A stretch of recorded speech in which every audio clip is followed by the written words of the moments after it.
Hello, I'm Carrie Garda. Welcome to Tea Time with Tech Marketing Leaders. Welcome back to the show.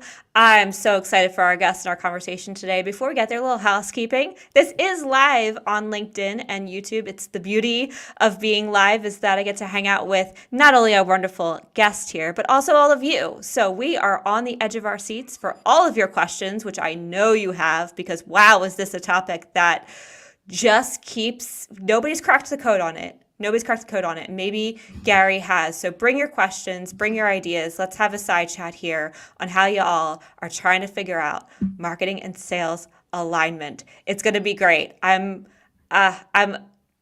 has a pathway, folks. He's got a pathway. It's just a matter of whether we can stand it up and get after it. It's going to be good.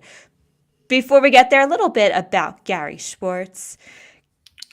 Gary specializes in building tightly aligned GTM teams to turbocharge sales velocity, more opportunities, larger ACVs, and higher conversion rates, all while fast-tracking the closing process. Man, the dream, Gary, the dream. Here is why you'll want to work with Gary. He's revenue focused. He builds demand generation. He's all about brand and product marketing and his leadership style. He's got a ton of notes in here. I'm reading from his LinkedIn. If you want to know what each of these means, from revenue to demand to brand and product marketing to leadership, please go check it out. It is beefy. It is glorious. And it's all well and good, but how you got there, Gary, is the real secret to the sauce, because your journey is different than anybody else's, and your experience is what makes you special in terms of what you do. So tell us your story, Gary. What do you do now, and how did you get there? Well, first, Carrie, I just want to say thank you so much for inviting me to join you on your show today. I'm really excited to be here. And if I can provide any value at all to your audience, I'm grateful for the opportunity to do that. So my journey, and I'm sure everybody's got unique stories to tell. I've recently launched a business called What Great Looks Like, and my mission is to build that kind of alignment between sales and marketing teams that allows them to hit and exceed their targets. And if I have to do it one by one, that's what we're going to do. So what great looks like, and the reason for the name is I've in 25 years of being both a seller and a marketer and in leadership positions and B2B SaaS companies, I can tell you I've seen what bad looks like. I've seen what great looks like, and I'm here to bring great into people's businesses. But you asked me, where did I get started? So that's a good question. I studied physics in college, and I got into health physics at the time. And I started my career. I was a good little physicist. And somebody said to me, you should be in marketing. And I immediately said, don't be such an idiot, because that's how scientists think, right? Marketing is the dark side of the force in that world. And they said, no, seriously, you should think about it. They said you would be really good in front of customers. So I thought, I was young. I thought, okay, I'm not setting the world on fire as a physicist. Let's give this a go, right? There's time to pivot, which was a good early lesson, which is pivoting can be a good thing at times. And what I found was that I had a really good way of explaining complex technology to people who didn't understand it in a way that made them want it. And I kind of call that product marketing and positioning today, but that's really been a cornerstone of my career. And those early lessons served me very well in the journey that's taken me to where I am now. And probably the most important focus on that path was that focus on customers.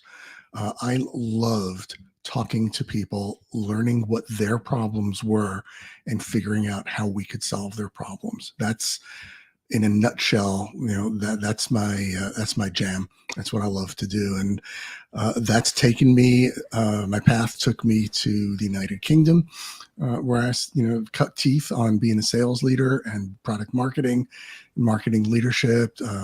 I'm back in New Jersey, not Jersey, at the moment. And so, yeah, I've had the geographical journey as well as the career journey.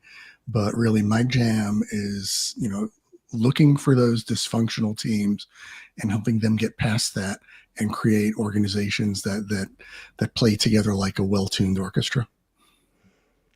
Sales enablement. I love the orchestra analogy. I've heard that a couple times, and it's just you need the conductor. You 100% need a conductor in front of both teams, bringing them together. So we are going to unpack that before we get there. I know I keep saying before we get there, you're all on the edge of your seats. You just can't wait. One more thing, Gary. In terms of what you're doing now of the alignment piece and working with different companies to do that, what challenge are you currently facing? What's feeling hard and a little bit in the way of making your job a little easier and more streamlined? Well, a couple things. One is, I'm now running my own business, so I'm a sales guy again. And so learning to behave like that, understanding how to close business, I'm still getting through that. And the interesting one that I was talking to someone earlier today is I'm also now having to market myself. I'm not marketing or doing demand gen on behalf of an employer. I'm doing that on behalf of myself. And it feels weird. It feels different. And I know it shouldn't. And so I'm working my way through that challenge, building lists, trying to make sure I don't upset too many people as I, bombard them with emails, and then wondering, why don't I worry about that when I'm doing that on behalf of an employer? Why am I only worried about that? And so, we're working through that is the ongoing challenge. I could speak to that all day. I certainly feel that the imposter syndrome is real, Gary, and marketing yourself is super hard. But I find it in some way a little bit relieving because you know what you're talking about, right? Like when you're marketing yourself and your expertise and you can sit in that power, it's really kind of freeing versus being on behalf of a brand and trying to get their messaging right and trying to really know, especially if they're really technical, making sure you really dial in like who they are and why they're different. And it's so much, in that regard, it's harder. It's definitely overcoming imposter syndrome on our side of marketing ourselves is definitely tough. But on the flip side, they both have their pros and cons. Right. And I got to just get through it, right? I think really that's what that is. And in terms of working with, the companies that I've been consulting with and advising, I think the biggest challenge is that there's a lot of old school thinking that that hasn't really caught up to the way people buy today. There have been a lot of changes in buyer behavior, partly driven by the pandemic, partly driven by the fact that there's more and more millennials that are making buying decisions, and they want to be communicated with in very different ways. And we'll talk about this, a bit more right throughout the discussion, but I heard from an investor in a Series A startup as I was walking through, here's my assessment of where you're at and here's where we need to go. He directly asked, how many MQLs are you going to deliver to sales? And I thought, well, we're not thinking about the right metrics here. The MQL is quickly becoming a deprecated metric, and people don't want to hear that yet. So, but my position is I don't want you to have to go through another 12 months of not getting to where you want to go to in the investment that you've made. Let's figure out a better way to do this that's going to maybe not align with how you've done things for the past 15 years, but how you're going to need to do things and what's really going to drive growth for your business. And I think helping people past that and overcome those older ways of thinking it's a challenge. And I think it's one a lot of us are working together to overcome. It's definitely tricky because without capturing leads on a regular basis, it feels a little like, from a marketing standpoint, we're working a little bit in a black box. It's a lot harder to show our value out of the gate. It takes a lot longer till that revenue starts hitting and the booked contacts start coming. We'll unpack all this in a minute, but I'm feeling that pain as well as with my own clients of how I'm trying to move them away from leads and MQLs and thinking more about brand and how the messaging needs to land with folks in a way that nurtures them through the experience to want to then work with them. And it's longer and it's different. It's Everybody's a little scared to make decisions right now as Yeah, well. and buyers behave differently. Buyers don't want to become.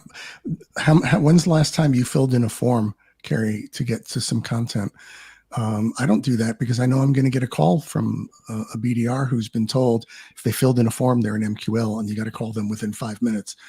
I spoke to someone recently who downloaded a 40-page white paper and received a call 5 minutes afterwards asking how they enjoyed the white paper. So, and I do say MQLs are a deprecated metric. They are important in understanding engagement and trying to understand when is the right time to reach out to people. I think there's other technology now that's available that delivers signals that gives indications of when people are in buying motions. But the idea that somebody gave up their name to get some content and they are ripe for contact is really old school, and that's the kind of thing that needs to change. And we need to think about, and we can get into this in a little bit, our ICP and understanding, because I think you're right on the brand, the messaging side. As long as you got authenticity, you're going to largely be in a good place. But it's about understanding when people are ready to move forward in a buying activity or buying decision. And a lot of the content, a lot of the stuff is earlier stages. And people could be researching. They could be, but you want them to be aware of you as a vendor. But that's a different question. That starts looking at SEO and how do you build awareness and so on.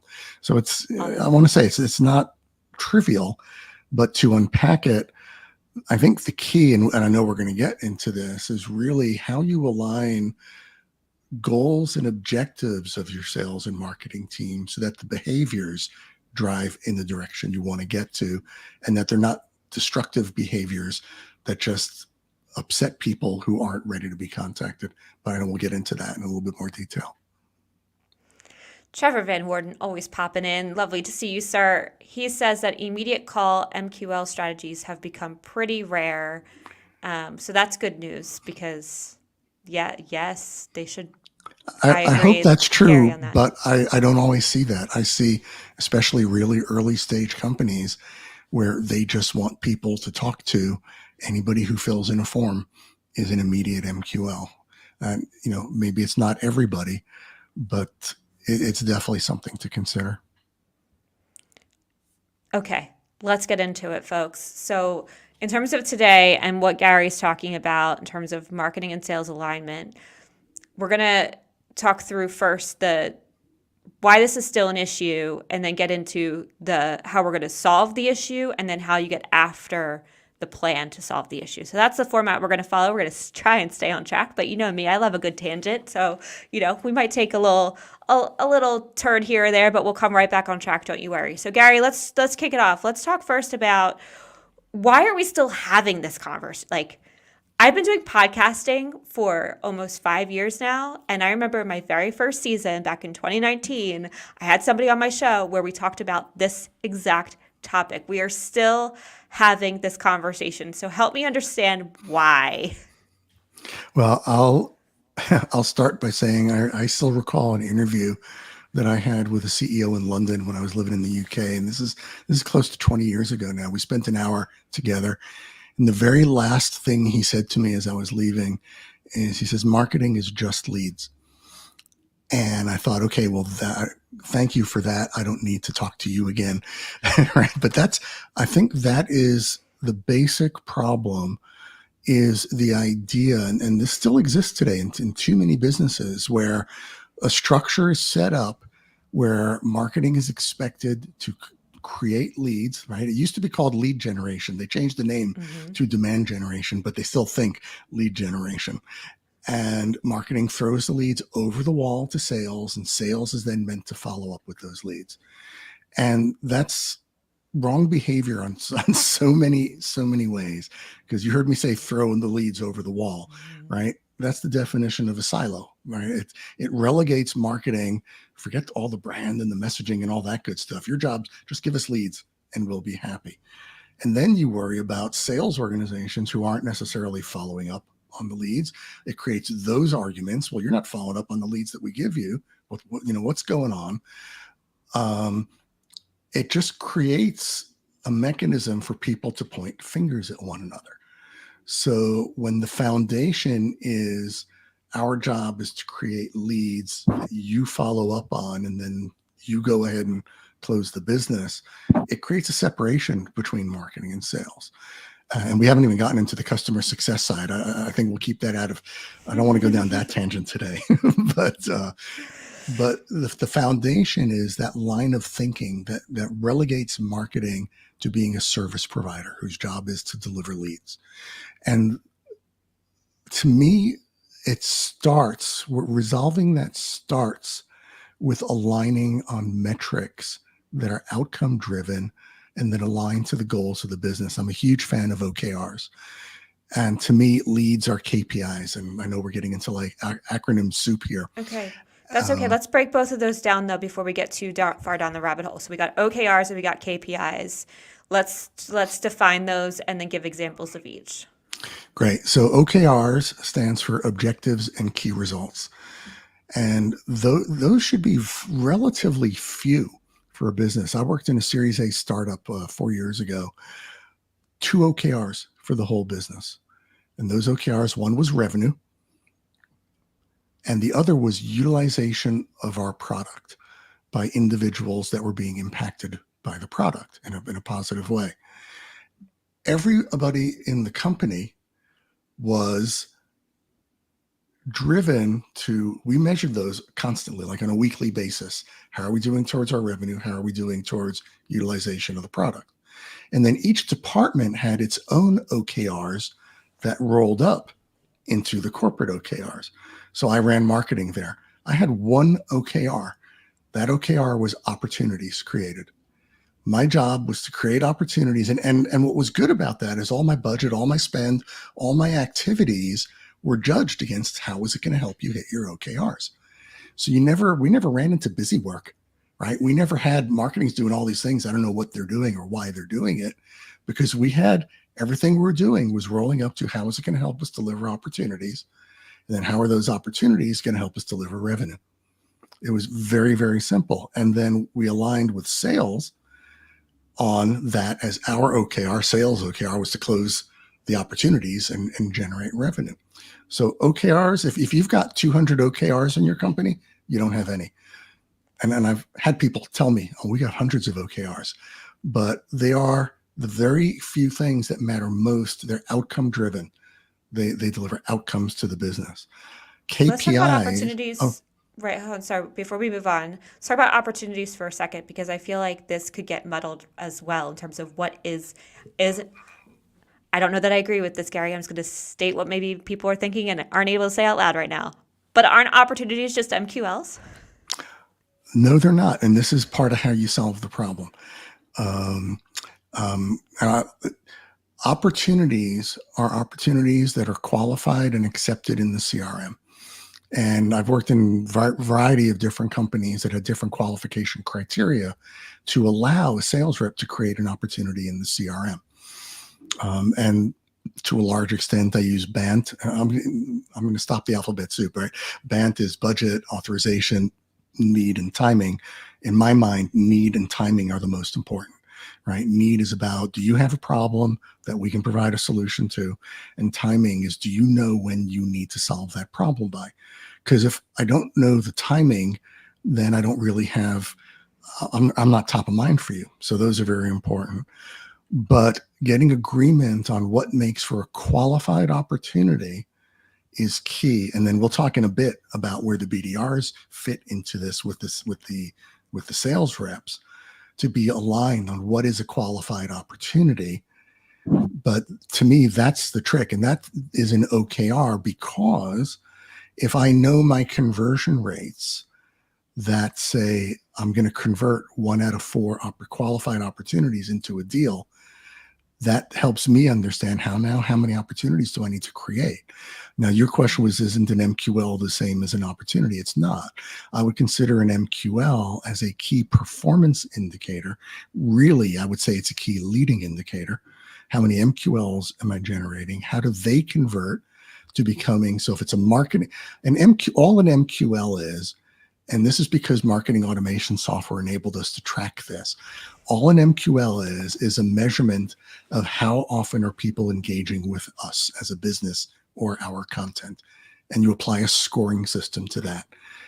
And magically, when they hit X number of points, let's say it's 100 points, Carrie, you've seen us at an event, you've downloaded a white paper, you filled in some form. Presto, you're an MQL. Problem is, you don't know you're an MQL.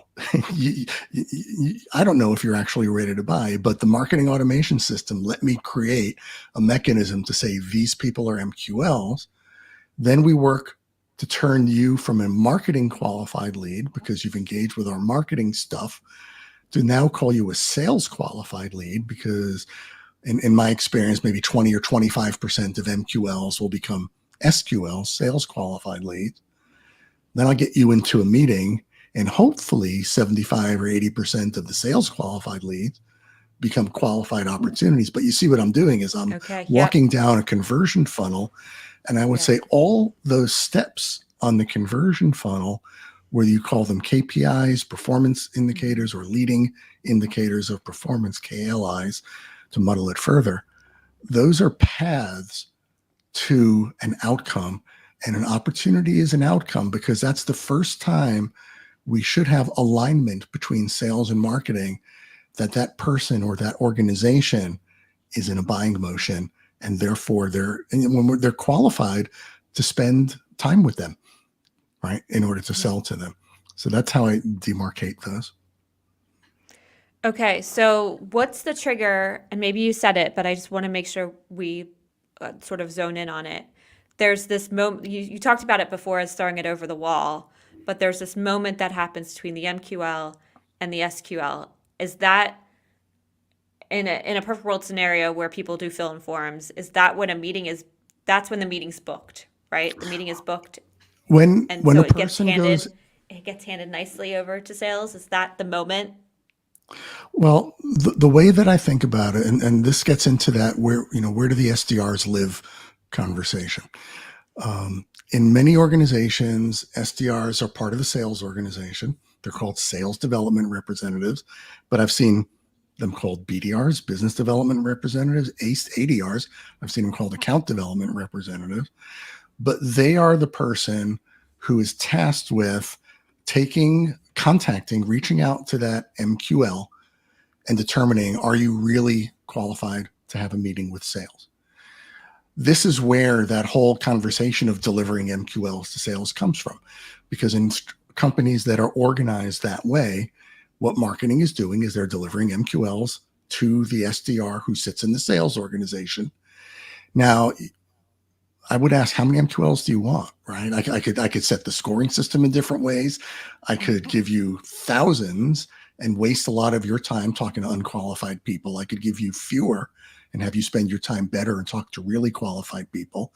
And we should be able to get in the right place, in the right agreement on that. But this is where that throwing the leads to sales comes in. The way that I've seen it work really, really well is where these first, let's call them BDRs, business development representatives, these people who are reaching out to your prospects, when they sit in marketing, and their job is to contact people, to do a little bit of qualification, right? Do we have the need and the timing? And set up what I would call that first meeting, whether you call it an initial qualifying meeting, whatever, a meeting where it's the first time the sales rep is going to meet with that person. That, in my mind, becomes that handover and that conversion point. That BDR creates the meeting, and then the salesperson is responsible for saying, yeah, that's qualified. I'm going to turn that into a qualified opportunity, or no, that's not qualified. Now, in the places where I've seen that work the best, that's how we have that structure. But here's the other catch. A lot depends on how you compensate your BDRs.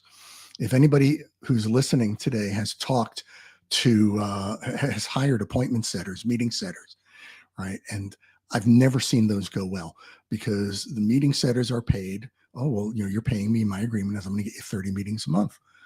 I'm going to deliver you 30 meetings a month. Now, those meetings may or may not go anywhere because there's no skin in the game for them after those meetings are set. And too many times I've seen BDRs compensated or incentivized on how many meetings are they setting for the salespeople. Again, where I've seen this work best is I don't pay the BDRs on how many meetings they're going to set. I pay them on how many opportunities are then accepted by my sales team. So in effect, the BDRs are dependent on a really good relationship with their account exec, so they know what the account exec is looking for and moving that more quickly to be in a qualified opportunity. So it starts to, so that way of structuring organizationally, and I'll get into why it's all, other reasons why it's a good idea to have the BDRs in marketing, but where their compensation is not based on setting meetings, that's like based on creating MQLs. How many do you want? Their compensation is based on the sales rep accepting that as a qualified opportunity. Well, now what happens? Now they work together. The good BDRs who want to make money spend a lot of time with their AEs and say, okay, where's your focus area? What companies should I be talking to? What people should I be talking to in those companies? How should I talk to them? They're learning. You're creating a really solid mentor-mentee relationship because let's face it, most BDRs want to be AEs when they grow up. And so it's a great place for them to start learning, what do I need to be thinking about? How am I going to be basically delivering to you what really matters, which is qualified opportunities that we're then going to convert into sales. Now you're starting to build a real handshake between sales and marketing because we're not throwing leads anymore at you. What we're doing is we're delivering qualified opportunities. Remember, I said my OKR as a marketing leader in that company was opportunities. The way that I know I delivered opportunities was that my BDRs were setting the meetings, working with the account execs, and my BDRs were paid and measured on how many opportunities were they creating. I was measured as the head of marketing on how many opportunities was my team creating that were accepted by the AEs. And I can tell you, I've never had a better working relationship with sales than I had at that organization because I had a sales leader who was my partner in crime on this. We were totally aligned. We and the CEO were aligned on those as the OKRs that were driving our business. Because remember, the OKRs were not just about meeting that target. They were about, Gary, how are you aligning your team's activities so that they're going to deliver those opportunities you're tasked with creating? So my content team, my blog team, my events teams, my demand gen team were all measured on how many opportunities were their activities created. The BDRs were just the focal point of making that happen. Mm-hmm. What did we have? We had a team that was aligned on business outcomes, not lead generation. This is interesting because it goes into what Trevor Van Worden's saying in terms of, so comment he made is, I'm convinced this imbalance is because sales has way more capacity than most marketing orgs. It doesn't resolve until the marketing org is in front of the sales org and sales is sprinting to keep up. Now, knowing Trevor and having had this conversation with him on a couple occasions, what he's saying at the end there is that marketing is creating so many opportunities that sales is struggling to keep up with all of them. Like that's the dream for a sales organization. So I think what you're saying, Gary, in relation to that, what helps here is by having the BDRs on the marketing side and giving more resources to marketing in a way that can warm up those leads and can see if they're ready to buy, could create that balance that you're both talking about. I think that's the case. And when you're aligned on opportunities as your metric or pipeline creation as your metric, that allows you to structure your teams to deliver on that metric. So I would argue, and I'm probably agreeing with Trevor, but my suggestion would be the BDR team needs to keep up with the capacity of the sales team. And what you end up with is you no longer have sales is generating more opportunities than marketing is, or sales pipeline or marketing generated pipeline. Because in a perfect world, marketing is delivering the messaging and the cadences and the material that sales, when they're doing their own prospecting, is using.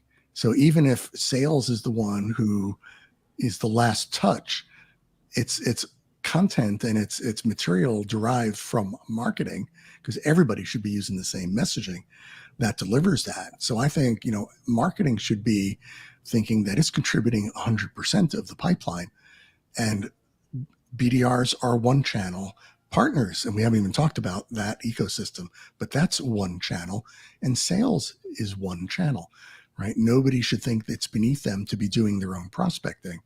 But when everybody's aligned on the ICP, when everybody's aligned on who are the companies we're going after and how are we doing that, then the capacity becomes less of an issue, because what we're focused on is, here's our pipeline target. Here's our opportunity target to get to that pipeline. How do we divvy up the responsibilities to get there? Now, it may be that a company has a strategic sales team.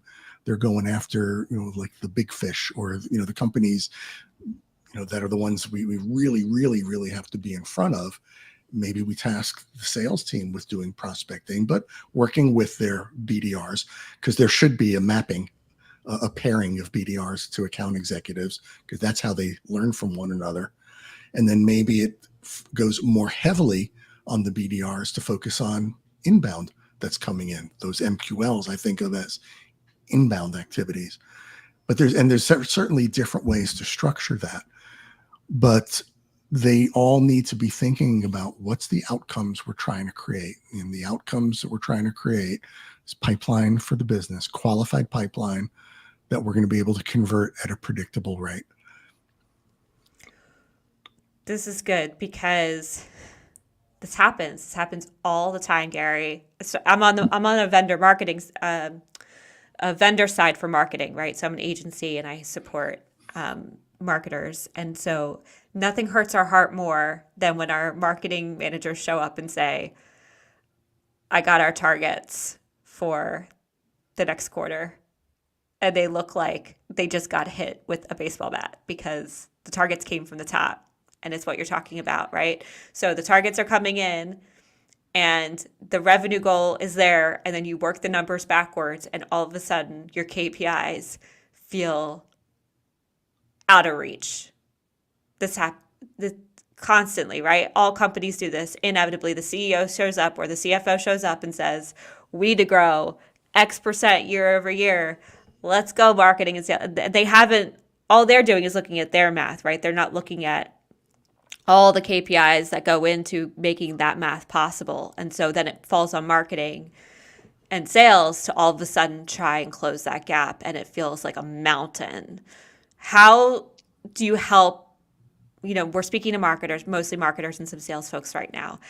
When that happens to them, and you're looking at this from a from an OKR opportunity standpoint, how do you overcome that challenge with this framework? Well, first thing is, I feel for them. I've been there too. And I would just question, what's the request from the top? Because I wouldn't expect the CEO to say, you've got to generate this number of MQLs, or you've got to generate this number of leads. I would expect the CEO, kind of to your point, say, okay, we need to generate X% growth. And there's, I guess, one of the ways that I would guide people to work through this is to frame the question in a different way, because they're probably working on certain assumptions that are long-held assumptions. And when they do their math, it comes out with, well, I need to generate 4 million leads a quarter, and that's impossible, right? And that's where they look like they're hit by the baseball bat. But I think of corporate growth, and I didn't invent this term, Carrie, but I think in terms of an equation. See, this is my physicist training comes back in a good way every now and again. And I think of sales velocity. So I didn't invent the term sales velocity, but it's a simple expression, and it's defined by the number of opportunities times the ACV, the average contract value for those opportunities, times the conversion rate, and then divided by the time to close. So if we're given a lead target, I think what we're assuming is that the ACV, the time to close, and the conversion rates are static. Therefore, sorry guys, you just need to create more opportunity, more leads in order to get to the more opportunity count. And I would start looking for ways marketing and sales can work together to create more value, right? If I can double the ACV, then I've just halved that ridiculous lead request, right? The best way to increase your sales velocity is to close deals faster, right? When that number goes in the denominator and it gets smaller, the number in the numerator gets higher a lot more quickly. And then if we can increase our conversion rate again, then we're relying on less at the top. And, it's all got to be predictable. It's not like, just roll the dice and here we go. But those are the kind of the questions I would ask is how can we get better at other performance, at other tactics, at other strategies to allow us to hit our growth targets without just amping up the lead generation? Because I'll tell you one thing, the other reason that person feels like they've been hit by a baseball bat is their budget hasn't grown to accommodate that request either. 100%. Absolutely, 100%. Normally, sometimes it even gets cut, right? Hey, marketing team, we have to grow by 20% year over year, but your budget is actually going to come down a smidge. Sorry, you're losing a head count, right? So I love what you're saying. I actually had a really great conversation with one of my clients when they brought me on. They were giving me lead goals, and I was like, why? And they were like, well, we know that we need to hit this many leads to close, this many, to get this many meetings to close. And I was like, right, but I need to see what deals are closing more often, and and where are the higher deals coming from. And you're spending ACV was huge in this. Like your ACV for some of these channels is super high. You are chasing people all over the place. Can we not do that and focus on putting that money towards the higher propensity of those more quality leads who are going to close faster at a higher rate than these other folks that you're just chasing around because you feel like revenue is revenue. Not all revenue is created equal, as the ACV proves. So 100% agree with taking a minute to figure out where can you juice the lemon a little bit more. And to your point, if it's in these little pockets, then you don't need a ton of juice. You just need that little extra percentage in that conversion rate over here, and that little, month close that just 1 month faster over here, and it all adds up for sure. So hats off to you on that, because I think a lot of the times we feel like we have to go argue and push back, and that's not, I think, taking a minute to say, do we? Or where's that value? Where's that opportunity for us to bring that? So I'm so glad you didn't say, well, you go back to your CEO and tell them it's not a chance. Because I was like, I don't know too many people who have that authority to be able to do that. So thank you for that playbook. I think that's wonderful. In terms of, we have the BDRs on the marketing side. We have the sales team. They're doing this lovely handshake. They're working together. We're focused on OKRs. Is there anything else to this sales and marketing alignment that we need to make sure is in place to ensure that this is going to go off without a hitch? What am I missing? There's loads of places, and it's I've one of the things I value in my career is I've been the sales leader in the siloed organization. So I get to point fingers at both sales and marketing in a good way. But I had an experience, and this also, I was living in the UK at this time. I was opening up the UK business for a San Francisco-based organization. And marketing was working from what I called the ivory tower. They had no idea what was actually going on in the field and what objections, what the salespeople were hearing, what worked, what didn't work. And it was a huge learning for me that there was a big opportunity missed there, where if you as a marketing person want to validate your messaging, I mean, look, everybody's got great ideas. Everybody, you're there because you're smart. You're there because you know your space. You're there in many cases because you've done it before and you've got all these great ideas. But the best way to validate those great ideas is to talk to the folks who talk with your market on a daily basis.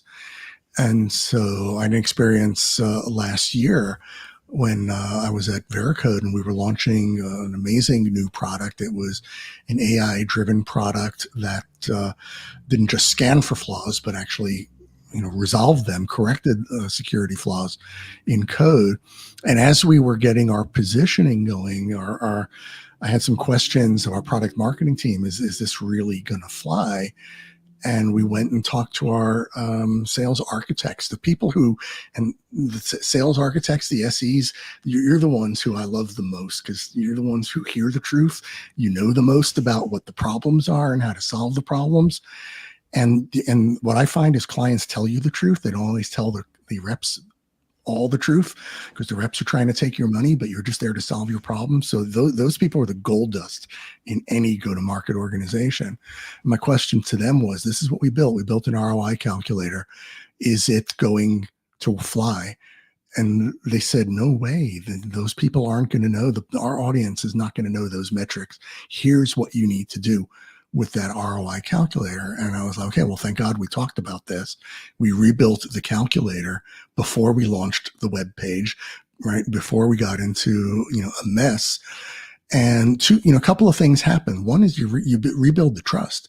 When you're doing that, when you're validating and you're in there in the trenches with your sales organization as a marketer, all of a sudden they trust you. They know you're not going to feed them stuff that they can't use.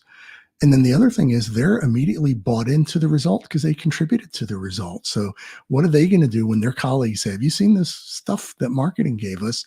They're going to be, yeah, I saw that stuff and I helped them build that. And you should use it, right? And it creates this really bigger cohesion amongst the organization. So the sales team, we should be in each other's pockets all the time, working to learn what resonates, what doesn't resonate. What are you hearing, right? The best thing I could learn as a marketer is what objections are you hearing the most often, and how can we work together to understand how to manage those? So to me, that's another like pinch point where you can create that collaboration, that cohesion, and that trust at the end of the day between the sales and the marketing organizations. I much prefer to talk about it as, okay, we are one go-to-market team. It's not sales and marketing are enemies of each other. We're all working together to deliver that one OKR that means the most, which is our revenue. Just revenue. I love that. When I joined the same company that I was just talking about, the one thing I said to the salesperson was, it's my job to make your job easier. That is my mission in coming on, is to see how I can make your job easier. So with that in mind, and him knowing that, and that I was in his corner, every decision I made, I came back to that, right? You're chasing these people around and it's a really high ACV. We're going to cut this channel. You're not going to need to worry about these folks anymore. And he had a little bit of panic. He's like, well, are we leaving revenue on the table? And it's like, no, it's okay. We're not going to leave revenue on the table. We're going to shift our efforts towards the things that are working most and figure out how to make them even work even better. And then he was talking about, go ahead. No, sorry. That's just so important, is focus, right? And so many companies lack that. They try to be everything to everybody, even large organizations, even startups. So what you're describing is, how can we focus on the stuff that's going to get us the most bang for our buck?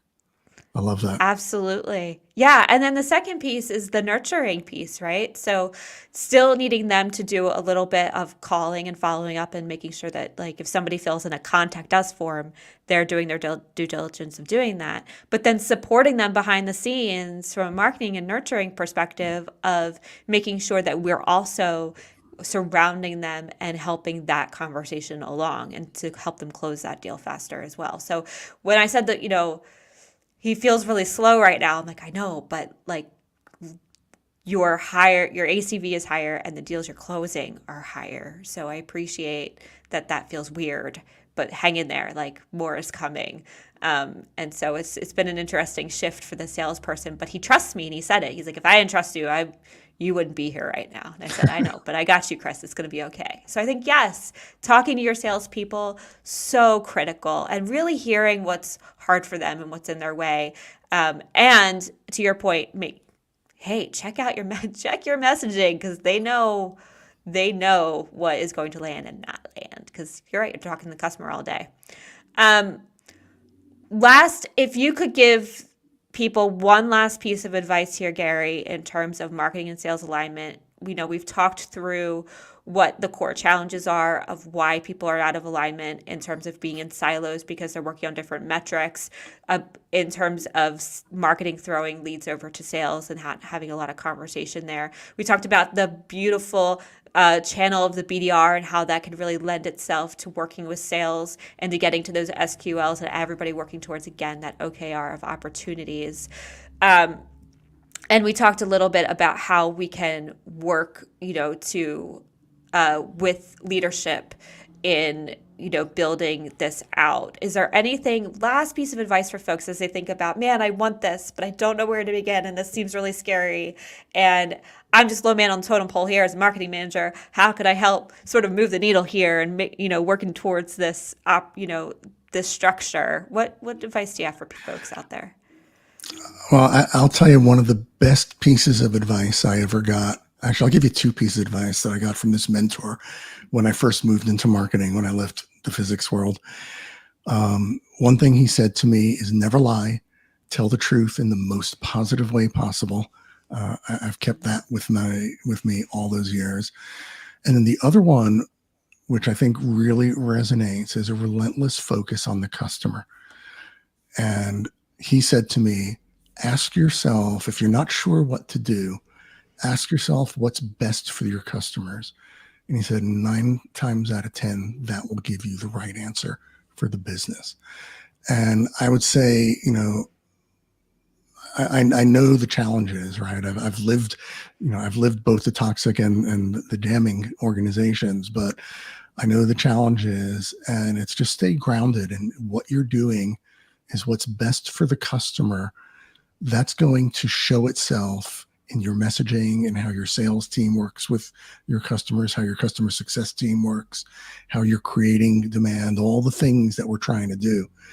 Focus on what's best for the customer, and 9 times out of 10, you'll be going in the right direction. I love that. It really does. When you can build that trust and that bridge with the customer, that's really what it comes down to. And marketing and sales go about it a little differently because they have to. But ultimately, we're there to create opportunities, and the best way to do that is by making customers happy. That's what we're here for. That's what we're here for, Gary. Before we close out, two last things for you, Gary. One is, if people want to learn more about setting up this kind of go-to-market strategy across marketing and sales, where can they find you? Well, they can find me, sorry. They can find me at whatgreatlooks.like.com. It's got hyphens because the other domain was taken. So what-great-looks-like.com. They can find me there, and I will respond to the contact us forms. I don't have anything for you to download, so don't worry about me contacting you because you downloaded my white paper. Not a thing. You'll find me on LinkedIn. I've been LinkedIn long enough that my name is my tag. So after the IN, it's /Gary Schwartz. And more than happy to chat with people, learn about your challenges, and see how we could work together to get you to where you need to be. I love that. Gary, before we close out, one last thing, because you were more than a marketing leader and a go-to-market strategist. What are you we're almost in October. We are 4 days away here, folks, from Q4. I know, crazy.